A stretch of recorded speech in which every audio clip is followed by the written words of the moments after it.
Yan, nakarating na tayo sa customer, man. Titimbang na ako dito. Tignan ko yung sinasabi niyang mapa. So, sana merong ano doon. Merong sign. Usually merong sign na to scale, parang gano'n. So, susundan ko lang tong mapa. Yan, meron niyang sign, man. Kakaliwa na ako dito. Yun, nakita ko na yung scale. Ayan na ang timbangan, man. Kulay green ang bubong. Ayos na. Wala raw tao dito, so tayo ang magtitimbang sa sarili natin. Grabe yung bundok ng ano, kahoy. Mga na-mill na nila yan eh.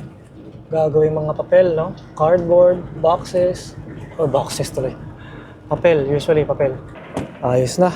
So ang gagawin ko ngayon, bababa natin yung suspension ng ating trailer.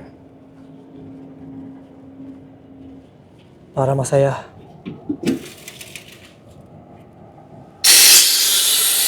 Hihintayin lang natin dumating daw yung tao na mag-unload. Magbubukas ng valve. So yung ating tangke. Hindi yan, ito. Dito tayo, sa Lenis. Dapat yata, lumapit pa ako sa building ah. Ayos na yan. Maghihintay lang tayo dito. Grabe yung trailer natin. Napakalinis. Ha! Ganda rito, man. Grabe. Natapos ko na yung trabaho, man. Ha, anong oras na ba? 6:52 na ng gabi, man. So ito yung pang-apat na araw natin dito sa kalsada. At ito ay Huwebes, November 27, 2025. Grabe. Ang naging kabuuang biyahe natin ay, yan nga, 4 na araw. 35 hours yung total driving. Tapos, isang load lang yun, men. Wow. Kaya ko pa rin palang mag-long haul. Pero, maganda kasi walang naging aberya sa ating pag-unload. Walang naging problema. Merong konting problema. Ikukwento ko lang ng mabilis. Yung airline, nag-struggle akong ikabit, men, sa Chicago fitting, dyan sa taas. Ang higpit ng, hindi naman mahigpit, parang yung bakal, yung pagkaka-assemble sa kanya, or yung paano ba yun? Produce. Basta yung pagkakagawa sa fitting, grabe, konting room lang yung meron ka para mag-play. So ang hirap, ang nangyari, nag-struggle nga ako kaya nakiusap ako sa customer na baka pwede mong pakikabit. So ang ginawa niya, wini-wiggle-wiggle lang niya kasi may dalawang rubber yun eh. Actually, yung bawat fitting merong isang rubber. So magtatagpo yung dalawang rubber na yun, dapat ipupush mo yun tapos ito-twist mo. Parang ganoon. So ngayon, ang nangyari, hindi ko ma-push tapos twist dahil kailangan ng lakas. Kaya nakiusap ako sa customer, ang ginawa niya, winiggle-wiggle nga lang niya. Tapos yun, pumasok. Tapos yung pangalawang problema, meron kaming air gauge sa taas. 0 lang, 0 PSI. Nakabukas na yung airline niya. Yung hose niya, yung air hose, nararamdaman ko na may hangin talaga na binubuga yung kanilang compressor. So, ang ginawa ko, para malaman kung meron bang hangin yung loob ng trailer, no? Kasi nga, yung gauge, 0 lang, hindi gumagana, sira. Sabi ko sa customer, para malaman natin kung may hangin to, ang gagawin ko, yung isang nut sa taas ng dome lid, pupukpukin ko ng martilyo ng konti-konti lang. So, yun ang ginawa ko. Umakyat ako sa taas, pinupukpuk ko ng konti-konti, dahan-dahan lang pala, konti-konti. Dahan-dahan ko lang pinupukpok para lumuwag lang ng konti yung isang nut. Ang nangyari na nun, habang lumuluwag yung nut ng pakonti-konti, may lumalabas na hangin na parang gumaganon. So sinarado ko na ulit, sabi ko, we have air in the tank, maybe my gauge isn't working, so solve na yung problema. Check na, meron ng hangin yung trailer. Pero advice ko lang sa mga tanker dyan o kaya yung mga nagbabalak maging tanker, wag na wag kayong magbubukas ng dome habang merong hangin yung trailer. Dahil disgrasya yun. Disgrasya. Pwede mong malaman kung meron bang hangin yung trailer. Ang gagawin mo, i-disconnecta mo lang yung airline niya, tapos, syempre, sarado mo muna yung Chicago fitting, no? Yung valve. Pag sinarado mo yon, tanggalin mo yung airline, tapos buksan mo ng pakonti-konti yung valve ng Chicago fitting, lalabas na yung hangin doon. Kung paano ako nag-vent ng hangin kapag natatapos kami mag-load or mag-unload, ganon, pwede mong gawin yon. Yun nga lang, dahil nga sa napakahirap ikabit ng airline, ang ginawa ko na lang, yung nut na lang yung yung konti-konti or dahan-dahan kong binuksan gamit ang martilyo. So ngayon, solve na yung problema. Binuksan ko na yung internal valve, binuksan ko yung external valve, yung valve nila bukas na. So dadaloy na yung produkto sa sa hose papunta ng tangke nila. Putik yung supervisor pumunta sa may gauge. Yung meron silang gauge na monitor. Na-monitor nila kung tumataas ba yung level ng tangke nila. Sabi niya, my monitor is saying no product is coming in. Sabi niya, no? Sabi ko, really? Because nung binuksan ko na yung mga valves, hinawakan ko yung hose, dumadaloy naman yung produkto. Tsaka yung pipe na nagmumula sa internal valve ng trailer, sa ilalim ng trailer, papunta sa external valve. Nung binuksan ko yung mga valve, parang umusok. Nalusaw nga yung mga icemen dahil nga mainit yung produkto. So, positive ako na dumadaloy na. Pero ang kulit ng customer, sabi niya, walang produktong pumapasok sa tangke namin. Siyempre, customer is always right. Ang ginawa ko, sinarado ko yung internal valve, sinarado ko yung external valve, at tinanggal ko yung hose. Ito pa yung isang pagkakamali ko, hindi ako gumamit ng Chicago fitting. So, wala akong paraan para malaman kung may dumadaloy bang produkto mula sa trailer papunta ng hose. Kasi yung Chicago fitting, merong valve yun na parang naka-hosling ganon. Merong parang outlet or inlet.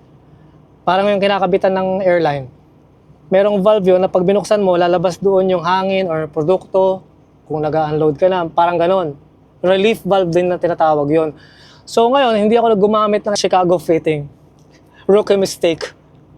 Ewan ko kung bakit, siguro pagoda na. 7 hours and 45 minutes ako nag-drive today. Akala ko yung end ng hose nila, meron doon relief valve sa loob, hindi ko na tinanong.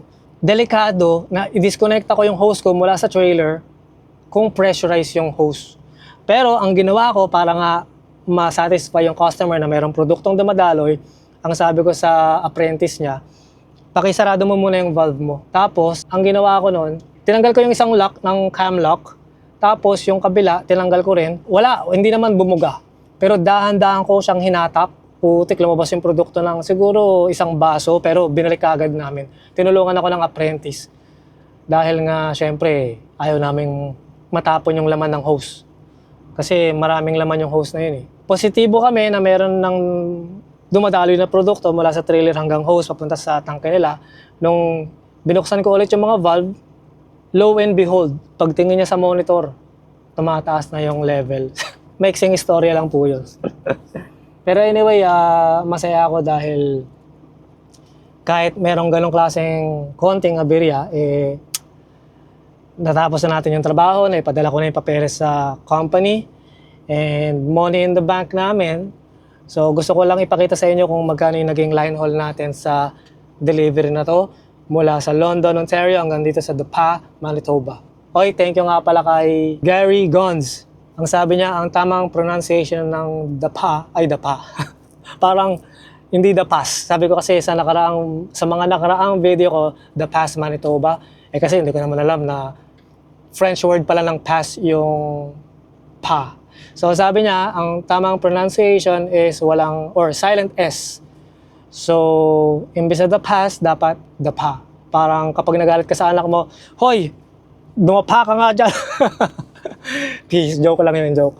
Dumapa ka nga dyan, papaluin kita, parang ganon. Gary Gons, hindi dahil sa wala akong tiwala sa'yo, meron akong tiwala na ganon talaga yung pronunciation. Yung customer na pinuntahan ko, tinanong ko siya, paano ba yung pronunciation nitong south ng ninyo, city? Kasi nasa north kami. Paano ba i-pronounce yung syudad na yun? Sabi niya, The Pa. So, sabi niya, French word nga daw yun ng pass. At saka nung nakikinig ako ng radyo, sabi nila, the number 1 country station in The Pa, Manitoba. Parang ganon. Anyway, tingnan natin yung line haul, men. So, ang ating estimated line haul is $10,070. Ang loaded miles ay 1,754. Ang empty miles natin ay 2,045. What the heck? Pero yan po yung ating line haul ngayon. So, syempre, nanggaling tayo dito sa Oakville and then trailer switch sa London and then nag-deliver tayo dito sa The Pa, Manitoba. Ang ganda ng line haul natin, no? So, pumapatak siya ng mga $5.70 per mile. Dito ako sa isang truck stop malapit sa, Glenford, shoutout sa'yo. Truck stop to ha, hindi na to rest area. Actually, card lock na naman to. So, ako lang mag-isa ditong truck. And mga 3 miles lang yung layo na to mula sa customer. Petropass na card lock to, men. Ako lang mag-isa dito. May pulis ha. Baka may pulis dito. So, yun lang. Hindi na ako nakapag-vlog kanina dahil bawal daw, sabi ng customer. So, paano ba to? Tutulugan ko muna to, men. And mag-isa nga lang ako dito, magiging masarap ang tulog ko dito. Walang ingay. Pero medyo malamig, so yung bunk heat ko, sira. 2 years na tong sira, hindi ko na pinagawa. Kasi imbis na ipagawa ko, bumili na lang ako ng sleeping bag. So, itong sleeping bag na to, 2 taon ko na rin ginagamit. Na-testing ko na to sa Montreal. Nung natulog ako doon sa customer, minus 24 Celsius. Grabe. Nakapatay yung makina namin, talagang pinagpapawisan pa nga ako, talagang effective. Yun nga lang, paglabas mo ng bag, malamig, so dapat mabilis lang na galawan, start mo kagad yung truck, maximum mo na yung heater, and then balik ka ulit sa bag. Anyway, try muna natin tong bag para makapagpahinga namin. Tanggalin muna natin tong mga to. Yun grabe lamig dito, men. Ano ba? 16 Fahrenheit or minus 9 Celsius. So, tirahin natin to. Paano ba to? Paganto. Yan. Pinakita ko na yata sa inyo dati to. Pero ito yung kaya niyang lamig. 0 Fahrenheit or minus 18 Celsius. So, goods na to, men. Para makapagpahinga si Pete. So, paano ba to? Ito na yung gagamitin natin pang malakasan, men. Pang malakasan tong sleeping bag na to eh. Tapos, kunin natin yung unan. Lagay na natin sa loob para uminit. So, hindi ko na kailangan ng kumot. Tanggalin natin to. Static. Aray ko po. Daming static Tupiin muna natin to, syempre. Aray ko. Aray ko po, computer. Static, man. Ano ba yan? Lalabang ko na to sa pag-uwi ng Toronto, man. So, ito na ang ating higaan kapag winter time. Papasok lang ako dito sa loob. Hindi ko na to sinizipper pero mas effective to pag i-zipper. Ay, ayos na tayo dyan, man. So, anyway, paano ba to? Magpapahinga na muna ako. And sa inyong lahat na sumama sa akin sa pang-apat na araw natin dito sa kalsada. Ngayong araw ng Huwebes, November 27, 2025. Maraming salamat sa pagsama mo sa akin sa araw na to, men. Mag-iingat ka palagi and I'll see you on the back, Peace.